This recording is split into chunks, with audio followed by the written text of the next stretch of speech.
In Mystara space, no one can hear you scream. Well, unless you've got magic air pockets, which is always a possibility. In this week's Welcome to Mystara, you've selected the alien races in Mystara, meaning creatures from other planets rather than other planes. Mystara has several races from other planets in their same sphere, more than probably any other setting. While it's not many, it's still enough to do a video on. I'm Mr. Welch, and today we are looking at little green men, and not so little. First, I have to identify what constitutes an alien race compared to an extraplanar race. There are several races established by canon, and Spelljammer adds quite a bit more. For the sake of the article, the Spelljammer races are going to be excluded, so while Gif and Neogi are very much flying around above Mystara, they aren't common visitors to the setting. This also goes for other settings that can be reached by Spelljammer means. While Illithid can fly from Faerun to Mystara, that also applies to halflings, and that doesn't make halflings aliens. When it comes to aliens, there's four that have the most canon appearances. The Gren from Blackmoor, the Sandfolk that never got more than a small section in the City of the Gods, the Rakasta from Miyoshiman, and the Oard from Where Chaos Reigns. There's a few that could be aliens in the creature catalogs, but they are too vague to count.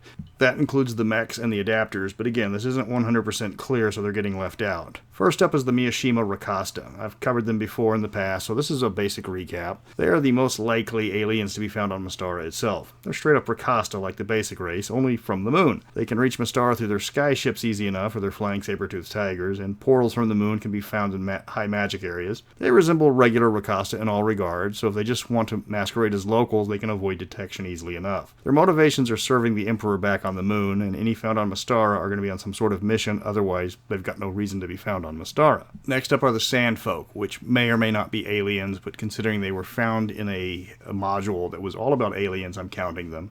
They play a significant role in the City of the Gods, as the party has to get through their territory before they can get to the crashed Beagle, though there's no pictures of them at all.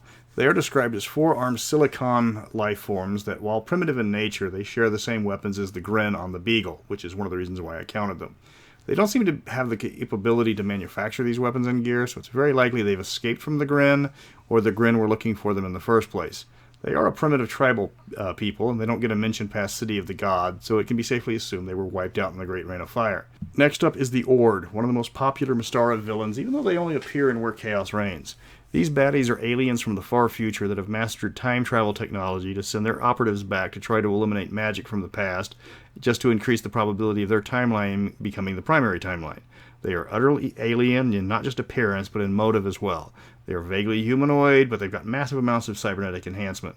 They operate very much behind the scenes. They prefer agents or hired goons while they keep their hands clean. You're not going to find a large group of Oard to fight unless you travel to their time or their world. They prefer to work individually or in small groups. The Oard of all the races are the most insidious. They aren't there to fit in, they can't be reasoned with or bargained with. What they want is the complete destruction of the world's magic, and they view the characters as primitive at best. They use sentient creatures to get what they want, but all of their agents are completely disposable. They act from the shadows, and the players can stop an Oard plot without ever knowing the true nature of their enemy. The largest and most possibly important alien race, at least to the history of Mystara, is by far the Gren. That's Gren with an E. These are the same aliens that arrived with the crash of the Beagle and the mutineers that would go on to form the Cult of the Frog. Physically, they can pass for human except for their green skin tone, which is one of the reasons why the Cult of the Frog adopted them as leaders so quickly. The Gren from all sources have a star-spanning empire. Mystara itself, because of its magic and supernatural races, caused the Beagle to quarantine the planet. The crash of the Beagle was entirely by accident rather than a planned visit. The Gren from the two modules that featured them heavily, Temple of the Frog and City of the Gods, are a very pragmatic race. They will not think twice about presenting themselves as gods or immortals to the people around them. The Beagle captain converted his cybernetic crewmen into weaponized cyborgs in all violation of the Gren's laws because he needed soldiers on this unknown planet. Unlike the Oard, the Gren are more than willing to meet on equal terms with people in positions of power to gain their cooperation in diplomatic matters. The alliance of the Beagle and the Kingdom of Blackmoor was the most significant moment in Mystaran history before the Great Rain of Fire. The Gren are a part of the Galactic Federation, of which they seem to be the primary and most numerous species. The other species in it aren't described at all. The Federation is actually quite a ways from Mystara. The planet isn't inside their territory at all. The Federation is expanding, which involves the Galactic Survey Bureau. This is the source of the Gren and Blackmoor. The Federation has kind of a prime directive, which prohibits them from interfering in primitive worlds, like Mystara was considered on its discovery. The Beagle crashed because of a malfunction with the engines that could have very well been caused by the sky shield over Mystara. As magic and technology don't mix easily, a foreshadowing of the Great Rain of Fire. The Gren are very much a race with a strong system of laws, at least their military and their scouts do. Because of this, encountering them on Mystara usually means there's a good chance of being able to open up a dialogue with them, assuming you encounter the actual Gren instead of their numerous robots, which usually attack on sight unless otherwise programmed. The Gren on Mystara are stranded with no hope of recovery. They were exploring an uncharted world that they declared off limits when they initially scouted it. Because Mystara isn't on their charts, and there's a good chance that even if it was, there would be no rescue attempt because the Gren assimilated into local societies. The mutineers established themselves at the Temple of the Frog, while the Loyalists eventually allied and later became part of the nation of Blackmoor. Your chances of encountering an alien mainly depend on what time you're playing in. The Gren didn't survive the Great Rain of Fire, along with the Sandfolk. The Miyoshiman Rakasta are recognized by numerous kingdoms, including the Empire of Alphasia, and are definitely the most common alien race to visit Mystara in modern times. The Oard, being time travelers, can be encountered anywhere, though because of their hologram technology, the party shouldn't know the exact identity of the Oard.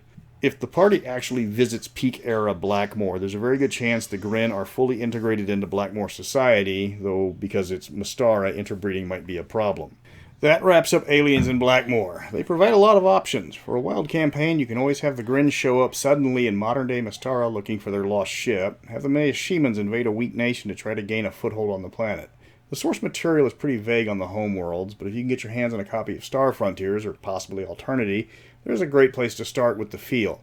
Next week, I'm adding 2 options as you didn't care for Divania, with the gladiatorial games in Norworld opening up. Feel free to vote for the other remaining topics as well. But until next week, Nanu Nanu.